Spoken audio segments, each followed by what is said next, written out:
So today we're going to talk about radiation safety. So the first thing you need to make sure you have is your dosimeter badge. So this is our film badge we use to measure your radiation exposure. Everyone who's taking an x-ray has one of these badges, and those are the only people that should be taking the x-rays. And these clip on at thyroid level on your PPE, so you can clip it on your gown or your thyroid collar. So we're going to talk about what the dosimeter badge does. So like I said, it measures your radiation level that you're getting from taking images. And you also need to make sure you put your badge away after each x-ray is taken. If you leave it hooked to your apron and it's put up, it's still going to measure radiation even if you're not taking the image. And then you also need to keep it out of UV light, away from strong chemicals, and we also send them out quarterly to measure your radiation dose. So what I have here is our quarterly dosimetry report. It measures for everybody in the clinic, and nobody in our clinic has reached the maximum dose, which is 5,000 milligrams, which is our maximum permissible dose for your dosimetry badges. So we just do these every 3 months. And then we get that report back to make sure everybody is has the right amount of exposure and doesn't get too much exposure. So the next thing we're going to talk about is our PPE. So we have our lead-lined gowns. You need to make sure you have these on. We have our thyroid collars, and you just put it on around your neck. Make sure you wear these every time to protect your thyroid. And like I said, you can also clip your badge right here to these, or you can clip it to your gown. We also have lead-lined gloves. You have one for each hand. I'm only going to put one on, but you make sure you have these on. Even though you're wearing all your PPE, you never want to be in the direct beam of the x-ray light. This is more to protect you from scatter radiation. Your PPE does not protect you if you're directly in the beam. So next I'm going to talk about our positioning aids that we use for x-rays. So here we use our V-troughs. These are mostly for VD views, or if you just need to kind of position the animal on here if you're doing an extremity. They can be used in multiple different ways, but like I said, it's mostly used for our VD views. We also have gauze ties that you can tie around an extremity to pull into the x-ray beam, so you're not having to put your hand in the light. You can also use tape and tape down the extremities so they're not moving. Some things that we don't have is there are sandbags to help weigh down the animal. You can use foam that is cut into certain shapes to hold up different parts of the body. And that is kind of all of our different PPE and our positioning aids that we have at this clinic. So now we're going to discuss a chemical restraint for our animals that we're going to do x-rays on. So that is any type of sedation or drug that we would use to relax our animals more. You should always try to do this if possible, because you will get your best results on your x-rays when you do the chemical restraint, because the animals aren't moving, they're not fighting you. It's minimal movement in your picture that you take, and you just get better results overall when you use the type of chemical restraint or any type of sedation or things like that to take your pictures. The next thing we're going to talk about is who is supposed to be in the radiology room when you're taking x-rays. So no one under the age of 18 should be in a radiology room when you're taking x-rays. Due to them still developing, they're going to be at a higher risk of radiation. Even with them wearing PPE, they're just still growing and developing, so they're going to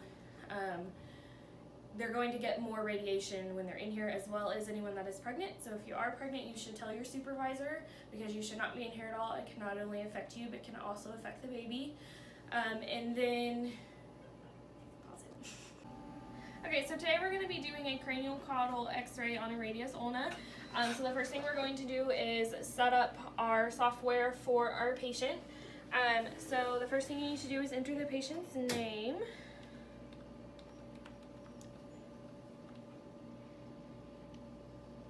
And then you're going to enter if he male or female, and ours is a male cat. And then you're going to enter the birthday. And then you can click inpatient. We don't know if he has any allergies. There's no patient comments. And then we're also going to enter their ID number. You can get all of this information from their chart that we normally have printed off, so we can enter all these things. So we're going to be doing extremity. So what we're going to do is we're going to be doing a forelimb. So we'll click domestic forelimb. And then we're going to be doing the radius ulna. So we're going to be clicking this one right here. And then the green arrow will start your study. Once it's started, you'll pull up everything like this. It has the patient's name, birth date, record number and everything. And then now I'm going to go get my patient and set up for our x-rays. So this is our patient CJ. We're going to be doing the radius ulna. So I've got my machine set up here in a KVP set already, so everything is set for us to shoot. So what we're going to do is we only need our patient's arm. So I've got the gauze tied to our patient's arm already. So our patient's arm is going to be like this. So what we're going to do is we're going to tape his arm down.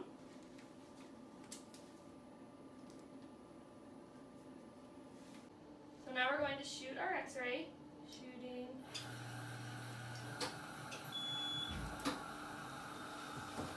And then we're going to load our x-ray.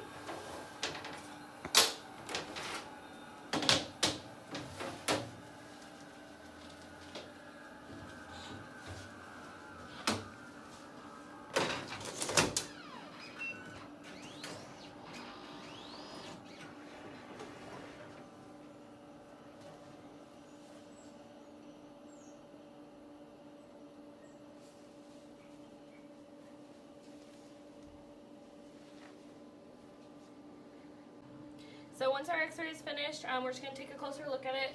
So we've got a good view of the radius ulna, and our marker is a little cut off, so that would be some critique that I would say. Just make sure your marker is more in the view, but it is our left arm, so you still can tell that that is our left leg that we shot, and this is our craniocaudal view of our radius ulna. So today we're going to be taking a chest x-ray. Our patient's going to be VD, so they're going to be laying on their back. So the first thing we're going to do is set up our x-ray machine. So the first thing you have to do is enter their name and their patient ID number, which you can get from their chart. Whichever doctor is requesting the x-ray, the patient's date of birth,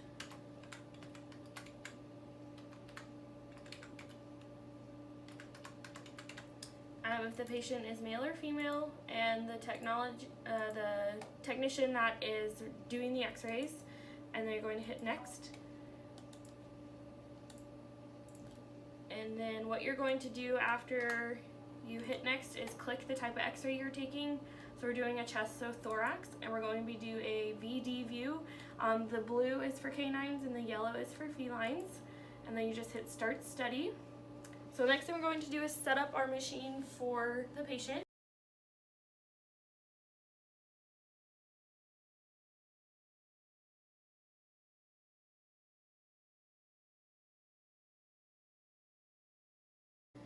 So our patient's name is Taco, and Taco is going to be slightly sedated for this x-ray.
So we're going to remove our gloves.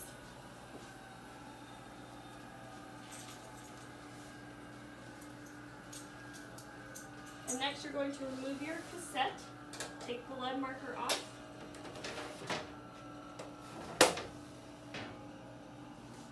And we're going to place our cassette into our machine to load the x-ray.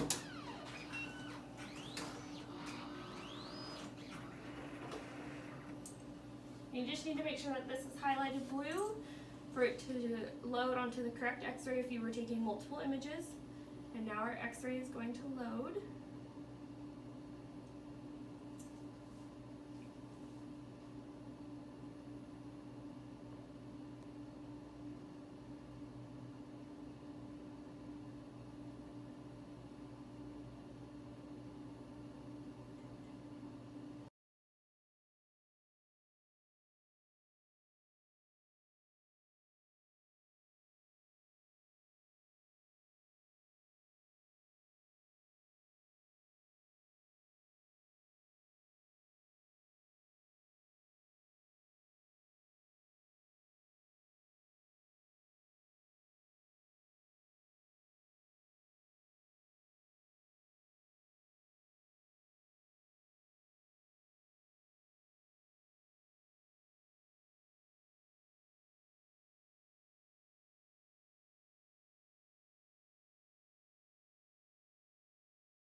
Okay, so today we're going to be doing our OFA pelvis view on our patient Sophie, who is slightly sedated. So the first thing we're going to do is measure her.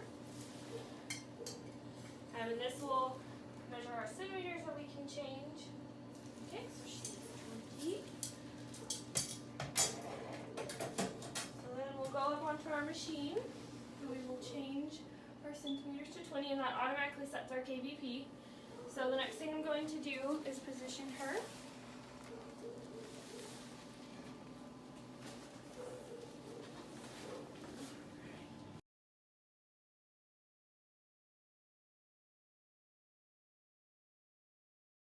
So now that we've taken our x-ray, we're just going to go over it a little bit. So we put our cassette in and it loads up. So this is our OFA x-ray. All of our stuff is already labeled on here. We have our marker right here. So I'm just going to critique it a little bit. The only thing I would say is next time I need to pull the legs more inward to get the hips a little bit straighter. But other than that, I think it looks pretty good. We may get our patient more straight in the middle, but this is our sedated x-ray. So today I'm going to be showing you how to pull up some x-rays on our system. We use Dragonfly. So the patient we were pulling up today is going to be a patient that had ACL surgery done 2 years ago. The dog is now limping again, so we're going to pull up the x-rays so we can relook at what's going on, and then we'll probably end up taking some new x-rays as well. So the first thing we're going to do is pull up Dragonfly. So once you have Dragonfly up, down in the right hand corner there is a little picture with a question mark next to it, or you can press F9 and that will open up our database to search for patients. So you can search by first or last name. So our patient's name was Marshall, and you also need to make sure you press all so you can pull up every picture you've taken. So we're going to highlight the name and then double click, and when you double click on the patient it pulls up every x-ray you've taken for this patient. So because it was an ACL surgery pre-op x-rays, we took 3 views, one of the right and the left knee, and of both knees in one picture together. And that is how we pull up x-rays on our system. So today we're going to be doing our contrast study x-rays on our patient Luna. So the first thing we're going to do is we're going to feed her the barium. So I have her barium mixed in with some dry food. So we're just going to let her eat this. And then while she eats that, I'm going to kind of discuss what we're doing. So the point of a barium study is to see what's going on in their GI tract. The barium sulfate is a radio-opaque material that's used for gastro-emptiness and intestinal motility. So what we do is when she finishes eating it in about 20 minutes, we're going to take a series of x-rays as the barium moves through her intestinal tract to see if she's got a blockage or any foreign material or anything like that in her gastrointestinal tract. And then after that, we'll also show the different views that we've taken.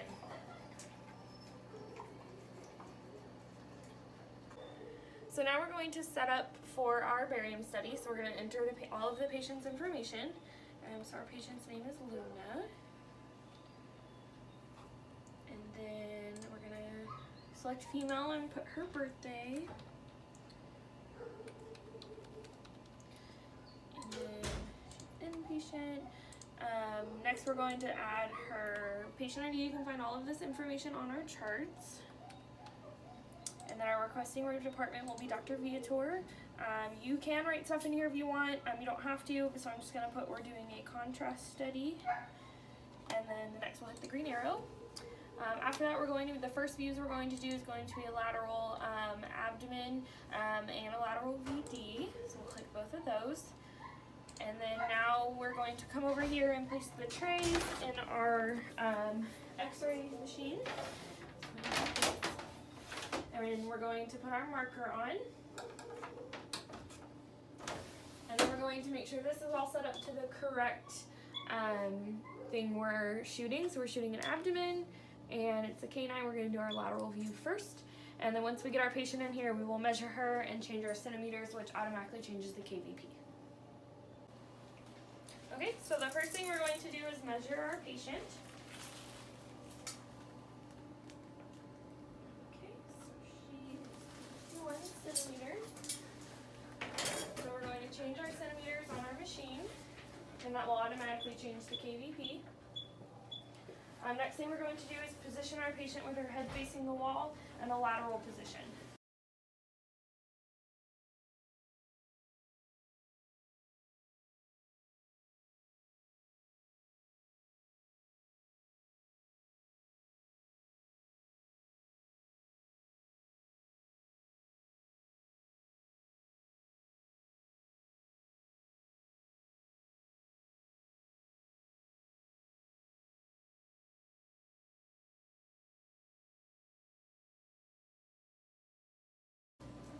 Okay, so this is our lateral view for our barium study that we did on Luna.